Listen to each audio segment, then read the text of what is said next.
ನೋಡಿ ಈಗ advanced manufacturing ಟೆಕ್ನಾಲಜಿನಲ್ಲಿ ನೆಕ್ಸ್ಟ್ ಪ್ರಾಬ್ಲಮ್ ಸೈನ್ ಬಾರ್ ಮೇಲೆ ಕೊಟ್ಟಿದ್ದಾರೆ ಒಂದು ಸಾರಿ. A sine bar is use to determine the angle of a part feature. Length of the sine bar 6 inch, 6.00. IN ಅಂದರೆ inch ಅಂತ. The rolls have a diameter ಎಷ್ಟು ಅಂತ ಕೊಟ್ಟಿದ್ದಾರೆ. ಇನ್ಸ್ಪೆಕ್ಷನ್ ಪರ್ಫಾರ್ಮ್ ಏನೋ ಕೊಟ್ಟಿದ್ದಾರೆ, ಆಯಿತಾ. ಅದರಲ್ಲಿ ಆ ಪ್ರಶ್ನೆಗೆ ಆಮೇಲೆ ಬರುತ್ತೀನಿ. ಈಗ ಫಸ್ಟು ಸೈನ್ ಬಾರ್ ಅಂದರೆ ನೋಡಿ ಈ ಥರ. ಸೈನ್ ಬಾರ್ ಅಂದರೆ ಇದಕ್ಕೆ ಸೈನ್ ಬಾರ್ ಅಂತ ಕರೀತಾರೆ. ಇದು ಸ್ಲಿಪ್ ಗೇಜಸ್ ಅಂತ. ಈಗ ಏನಕ್ಕೆ ಸೈನ್ ಬಾರ್ ಯೂಸ್ ಮಾಡ್ತೀವಿ ಅಂತಂದರೆ ಆ್ಯಂಗಲ್ ಮೆಷರ್ಮೆಂಟ್ ಮಾಡೋದಕ್ಕೆ, ಆಯಿತಾ. ಈಗ ಸ್ಲಿಪ್ ಗೇಜಸ್ಗಳನ್ನ ಸ್ಟ್ಯಾಕ್ಡ್ ಅಂತ ಕರೀತಾರೆ, ಅದಕ್ಕೆ ರಿಂಗಿಂಗ್ ಅಂತ ಕರೀತಾರೆ. ಒಂದಕ್ಕೊಂದು ಅಂಟಿಸ್ತಾರೆ, ಈ ಥರ ಪ್ರೆಸ್ ಮಾಡಿ ಅದಕ್ಕೆ ರಿಂಗಿಂಗ್ ಅಂತ ಕರೀತಾರೆ. ಈ ಥರ ನಮಗೆ ಸ್ಲಿಪ್ ಗೇಜಸ್ಗಳನ್ನ ಒಂದಕ್ಕೊಂದು ಸ್ಟ್ಯಾಕ್ ಮಾಡಿಬಿಟ್ಟು ಎಷ್ಟೋ ಲೆಂತ್ ಇರ್ತದೆ ಒಂದು ಕಡೆ, ಎಷ್ಟೋ ಹೈಟ್ ಇರ್ತದೆ, ಇದರದ್ದು ಆ್ಯಂಗಲ್ ಕಂಡುಹಿಡಿಬೇಕು ಅಂತಂದರೆ, ಈ ಹೈಟ್ ಬಂದಾಗ ಆ್ಯಂಗಲ್ ಎಷ್ಟು ಅಂತ ಕಂಡುಹಿಡಿಬೇಕಂದ್ರೆ ನೋಡಿ ನಾವು ಸೈನ್ ಬಾರ್ ಯೂಸ್ ಮಾಡ್ತೀವಿ, ಆಯಿತಾ. ಸೈನ್ ಬಾರ್ ಇದನ್ನೇ ಸೈನ್ ಬಾರ್ ಅಂತ ಕರೀತೀವಿ. ಇದು ಸೈನ್ ಬಾರು, ಇದು ಸ್ಲಿಪ್ ಗೇಜಸ್ಸು ಸ್ಟ್ಯಾಕ್ ಮಾಡಿರೋದು ಇದು, ಆಯಿತಾ. ಸೇರಿಸಿರೋದು, ಒಂದಕ್ಕೊಂದು ಸೇರಿಸಿರೋದು. ಈಗ ಇದಕ್ಕೆ ಒಂದು ನಾವು ಟ್ರಯಾಂಗಲ್ ಬರ್ಕೊಂಡ್ರೆ ನೋಡಿ ಈ ಥರ ಬರುತ್ತೆ. ಇಲ್ಲಿ ಎಲ್ ಅಂದರೆ length of the sine bar, H ಅಂದರೆ ಹೈಟ್, ಸ್ಲಿಪ್ ಗೇಜ್ದು ಸ್ಟ್ಯಾಕ್ ಮಾಡಿದಾಗ ಎಷ್ಟು ಹೈಟ್ ಬರುತ್ತೆ ಅದು. ಈಗ ಇದೊಂದು ರೈಟ್ ಆ್ಯಂಗಲ್ ಟ್ರಯಾಂಗಲ್ ಆಗುತ್ತೆ. ಇದಕ್ಕೆ ಸೈನ್ ತೀಟಾ ಅಂತ ತಗೊಂಡ್ರೆ, ಸೈನ್ ತೀಟಾ ಅಂದರೆ opposite by hypotenuse H/L. Theta ಕಂಡುಹಿಡಿಬೇಕಂದ್ರೆ ಸೈನ್ ಇನ್ವರ್ಸ್ ಅಂತ ಬರುತ್ತೆ, ಆಯಿತಾ. ಇದು ಸ್ಲಿಪ್ ಗೇಜ್ ಬಗ್ಗೆ ಒಂದು ಸ್ವಲ್ಪ ಇನ್ಫಾರ್ಮೇಷನ್ ಇದೆ, ನೀವೇನು ಬರೆಯೋಂಗಿಲ್ಲ ಎಕ್ಸಾಮಲ್ಲಿ. ನಿಮಗೆ ತೋರಿಸಿದ್ದು ಸ್ಲಿಪ್ ಗೇಜ್ ಯಾವ ಥರ ಇರ್ತದೆ ಅಂತ ತೋರಿಸಿರೋದಲ್ಲಿ. ಇವಾಗ ಈ ಪ್ರಾಬ್ಲಮ್ ಬರೋಣ. A sine bar is use to determine angle of a part feature. The length of the sine bar, length of the sine bar ಅಂದರೆ ನೋಡಿ ಇದೆ length of the sine bar L is equal to 6.000 inch. IN ಅಂದರೆ inch ಅಂತ, ಆಯಿತಾ. The rolls have a diameter of 1 inch. ಅಂದರೆ ಈ roller diameter ಕೊಟ್ಟಿದ್ದಾರೆ, ಆಯಿತಾ. ಆ ರೋಲರ್ ಡಯಾಮೀಟರ್ ನಮಗೇನು ಯೂಸ್ ಇಲ್ಲ, ಸುಮ್ಮನೆ ಬರ್ಕೊಂಡಿರ್ತೀನಿ. ರೋಲರ್ ಡಯಾಮೀಟರ್ ಇಸ್ 1.00 ಇಂಚ್ ಅಂತ. All inspection is performed on A surface plate. Surface plate ಅಂದರೆ ಅದ್ರ ಮೇಲೆ ಎಲ್ಲ ಮೆಷರ್ಮೆಂಟ್ ಮಾಡ್ತಾರೆ, ಯಾಕಂದರೆ ಎರರ್ ಬರೋಲ್ಲ ಅಂತ. In order for the sine bar to match the angle of part, following gauge blocks are stacked. ನೋಡಿ ಆ್ಯಂಗಲ್ ಮ್ಯಾಚ್ ಮಾಡೋದಕ್ಕಂದರೆ ಈ 3 ಸ್ಲಿಪ್ ಗೇಜಸ್ನ ಯೂಸ್ ಮಾಡ್ತಾರೆ ಅಂತ ಕೊಟ್ಟಿದ್ದಾರೆ, ಆಯಿತಾ. Determine the angle of part feature. ಇಲ್ಲಿ ಲೆಂತ್ ಕೊಟ್ಟಿದ್ದಾರೆ ಸೈನ್ ಬಾರ್ದು. ಇದ್ರದ್ದು ಹೈಟ್ ಕಂಡುಹಿಡ್ಕೋಬೇಕು ಅಂತಂದರೆ, ಹೈಟ್ ಬರಬೇಕಂದ್ರೆ 3 ಸ್ಲಿಪ್ ಗೇಜ್ ಯೂಸ್ ಮಾಡಿದ್ದೀವಿ ಅಂತ ಕೊಟ್ಟಿದ್ದಾರೆ. Determine the angle of theta ಎಷ್ಟು ಅಂತ ಕಂಡುಹಿಡಬೇಕು. ಆ್ಯಂಡ್ ವೈ ಇನ್ನೊಂದು ಪ್ರಶ್ನೆ ಕೇಳಿದ್ದಾರೆ ನೋಡಿ. ಆ್ಯಂಗಲ್ ಆಫ್ ಪಾರ್ಟ್ ಫೀಚರ್ ಇದೊಂದು ಆ್ಯಂಗಲ್ ಕಂಡುಹಿಡಬೇಕು, ತೀಟಾ ಕಂಡುಹಿಡಬೇಕು. And why the sine bar is not suitable for measuring angle above 45 ಅಂತ ಕೇಳಿದ್ದಾರೆ. ಇರಲಿ, ಈಗ 3 ಸ್ಲಿಪ್ ಗೇಜಸ್ ಯೂಸ್ ಮಾಡ್ತಾ ಇದ್ದೀವಿ. ಆ 3 H ಕಂಡುಹಿಡಬೇಕಂದ್ರೆ ಆ 3 ಸ್ಲಿಪ್ ಗೇಜ್ದು ಏನು ಮೆಷರ್ಮೆಂಟ್ ಇದೆ ಅದನ್ನು ಆ್ಯಡ್ ಮಾಡ್ಕೋಬೇಕು. 2.00 ಪ್ಲಸ್ 0.5000 ಪ್ಲಸ್ 0.3550. ನೋಡಿ ಈ 3 ಆ್ಯಡ್ ಮಾಡಿದ್ರೆ ನಮಗೆ 2.855 ಬರುತ್ತೆ.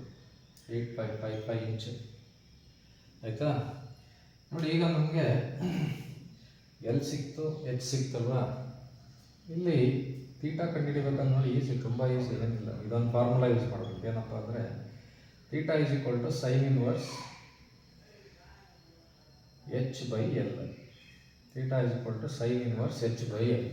ನೋಡಿ H ಗೊತ್ತು, ಕಂಡುಹಿಡ್ಕೊಂಡ್ವಿ. 3 ಡಾಟಾ ಕೊಟ್ಟಿರ್ತಾರಲ್ವ, 3 ಸ್ಲಿಪ್ ಗೇಜಸ್ನ ಸ್ಟ್ಯಾಕ್ ಮಾಡಿರ್ತೀವಿ ಅಂತ ಕೊಟ್ಟಿರ್ತಾರೆ. ಆ 3 ಆ್ಯಡ್ ಮಾಡ್ಕೋಬೇಕು, ಆವಾಗ ನಮಗೆ H ಬರುತ್ತೆ, ಸ್ಮಾಲ್ H. ಎಲ್ ಅಂತಂದರೆ length of the sine bar ಕೊಟ್ಟಿದ್ದಾರೆ. ನೋಡಿ ಈ ರೋಲರ್ದು ಡಯಾಮೀಟರ್ ಕೊಟ್ಟಿದ್ದಾರೆ, ಅದೇನು ಬೇಕಾಗಿಲ್ಲ ನಮಗೆ, ಅದು ಸುಮ್ಮನೆ ಎಕ್ಸ್ಟ್ರಾ ಕೊಟ್ಟಿದ್ದಾರೆ ಅಷ್ಟೇ, ಇದೇನು ಯೂಸ್ ಇಲ್ಲ, ಆಯಿತಾ. ಇವಾಗ ನೋಡಿ ಇಲ್ಲಿ ಸಬ್ಸ್ಟಿಟ್ಯೂಟ್ ಮಾಡೋಣ. ಸೈನ್ ಇನ್ವರ್ಸ್ H ಅಂತಂದರೆ 2.855, ಎಲ್ ಅಂತಂದರೆ 6.000.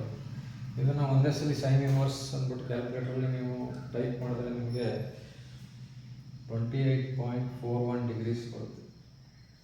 ಎಷ್ಟು ಬರುತ್ತೆ ಚೆಕ್ ಮಾಡಿ ಕ್ಯಾಲ್ಕುಲೇಟ್ರಲ್ಲಿ. ಡೈರೆಕ್ಟಾಗಿ sine inverse 2.855 divide by 6.000 equals ಅಂತ ಹೊಡೆದ್ಬಿಟ್ರೆ ಬಂದ್ಬಿಡ್ತದೆ ಆಯಿತಾ. ಸೈನ್ ಇನ್ವರ್ಸ್ ಡೈರೆಕ್ಟಾಗಿ ಹಾಕ್ಬೋದು ನೋಡಿ. ಇಷ್ಟೇ ಮೂರೇ ಸ್ಟೆಪ್ ಇದು ಆಯಿತಾ.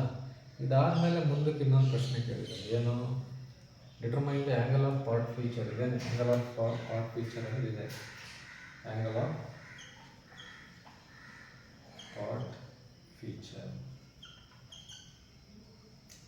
ಈಗ ಮುಂದಕ್ಕೆ ಇನ್ನೊಂದು ಪ್ರಶ್ನೆ ಏನಪ್ಪ ಅಂತಂದರೆ, why sine bar is not suitable for measuring above 45 degree. ನೋಡಿ 45 ಡಿಗ್ರಿ ತನಕ ಮೆಜರ್ ಮಾಡ್ಬೋದು ಆರಾಮಾಗಿ. 45 ಆದಮೇಲೆ ಇದನ್ನು ಮೆಜರ್ ಮಾಡೋಕ್ಕಾಗಲ್ಲ, ಆ್ಯಂಗಲ್ ಇದನ್ನು ಯೂಸ್ ಮಾಡಿ ಮೆಜರ್ ಮಾಡೋಕ್ಕಾಗಲ್ಲ. ಯಾಕಪ್ಪ ಅಂದರೆ ನೋಡಿ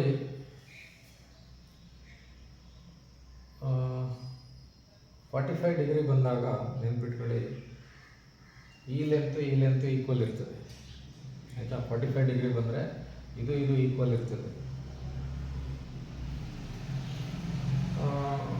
45 ಡಿಗ್ರಿಗಿಂತ ಜಾಸ್ತಿ ಹೋದಾಗ ಏನಾಗ್ಬಿಡ್ತದೆ, ಈ ಹೈಟ್ ಐತಲ್ವ, this height exceeds the length of the sine bar. ಈಗ ಇದು ಆ್ಯಂಗಲ್ ಏನಾದರೂ 45 ಡಿಗ್ರಿಗಿಂತ ಜಾಸ್ತಿ ಬಂದಾಗ ಈ ಹೈಟ್ ಏನಾಗ್ಬಿಡ್ತದೆ, ಈ ಲೆಂತ್ಗಿಂತ ಜಾಸ್ತಿ ಆಗಿಬಿಡ್ತದೆ. ಇವೆರಡು ಈಕ್ವಲ್ ಇರೋ ತನಕ ನಾವು ಮೆಜರ್ ಮಾಡ್ಬೋದು, ಹೆಚ್ಚು ಮತ್ತು ಎಲ್ಲು. ಯಾವಾಗ ಹೆಚ್ಚು ಎಲ್ಗಿಂತ ಜಾಸ್ತಿ ಆಗುತ್ತೆ ನೋಡಿ, ಇದು ಹೈಟ್ ಜಾಸ್ತಿ ಆದಾಗ ನಾವು ಇದನ್ನು ಗ್ರಿಪ್ ಸರಿಯಾಗಿ ಲೊಕೇಟ್ ಮಾಡೋಕ್ಕಾಗಲ್ಲ. ಅಂದರೆ ಇದ್ರ ಮೇಲೆ ಸೈನ್ ಬಾರ್ನ ಇಡೋಕ್ಕೆ ಕಷ್ಟ ಆಗ್ಬಿಡ್ತದೆ. ಅದಕ್ಕೋಸ್ಕರ ಏನಾಗುತ್ತೆ, ಅಬೌವ್ 45 ಡಿಗ್ರಿ ಇದ್ದಾಗ sign bar is not suitable for the measurement because the height of the slip gauges is more than length of the sign bar if the angle is more than 45 degree. ನೋಡಿ ಅದಕ್ಕೆ ನೀವು ಈ ಥರ ಬರೀಬೇಕು, why it is not suitable for sign bar is not suitable for measuring. Sign bar is not suitable for measuring angle above 45 degree because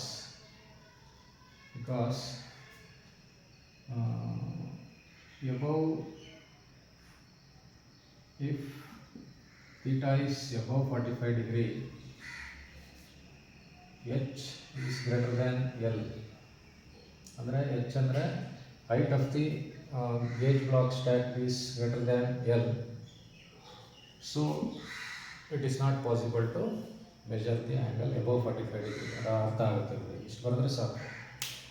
Sign bar is not suitable for measuring above 45 degree because if theta is greater than 45 degree, h will be greater than L and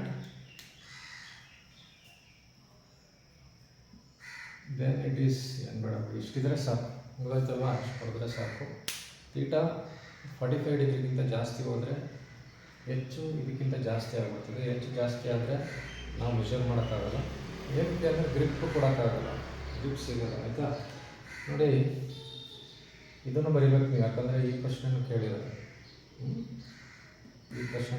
Y ಅಂತಲೂ ಕೇಳಿದ್ದಾರೆ, ಮತ್ತು angle of part feature ಕೇಳಿದ್ದಾರೆ. Angle of part ಫೀಚರ್ಗೆ ನೋಡಿ formula ಗೊತ್ತಾಗಿದೆ ಅಂದ್ಕೊಂಡಿದ್ದೀನಿ. ಏನಿಲ್ಲ, ಸುಲಭ ಇದೆ. ಈ ಡ್ರಾಯಿಂಗ್ ಏನು ಬರೆಯೋಂಗಿಲ್ಲ ನೀವು, ನಾನು ನಿಮಗೆ ಸುಮ್ಮನೆ ತೋರಿಸಿದ್ದು ಸೈನ್ ಬಾರ್ ಯಾವ ಥರ ಇರ್ತದೆ ಅಂತ. ನೋಡಿ ಈ ಪ್ರಾಬ್ಲಮ್ ಬಂದರೆ ಈಸಿ ಇದೆ, ಏನಿಲ್ಲ. ಪ್ರಾಬ್ಲಮ್ ಬಂದರೆ ಆರಾಮಾಗಿ ಮಾಡ್ಬೋದು. ಏನು ಎಲ್ಲಿ ಕೊಟ್ಬಿಟ್ಟು ಡೈರೆಕ್ಟಾಗಿ ಸುಮ್ಮನೆ ಕೊಟ್ಟಿದ್ದಾರೆ. ಎಚ್ ಅಂದರೆ ಎಷ್ಟು ಸ್ಲಿಪ್ ಗೇಜಸ್ ಕೊಟ್ಟಿರ್ತಾರೆ ಅದನ್ನು ಆ್ಯಡ್ ಮಾಡ್ಕೊಳ್ಳಿ, ಅವಾಗ ನಿಮಗೆ ಎಚ್ ಬರುತ್ತೆ. Theta is equal to sine inverse h/L formula substitute ಮಾಡಿ ಒಂದೇ ಸಲ ಕ್ಯಾಲ್ಕುಲೇಟರ್ ಯೂಸ್ ಮಾಡಿದ್ರೆ ನಿಮಗೆ ಬರುತ್ತೆ. ಗೊತ್ತಾಯ್ತಲ್ವಾ? ಆಯಿತು, ನೆಕ್ಸ್ಟ್ ಕ್ಲಾಸಲ್ಲಿ ನೆಕ್ಸ್ಟ್ ಪ್ರಾಬ್ಲಮ್ ಮಾಡೋಣ.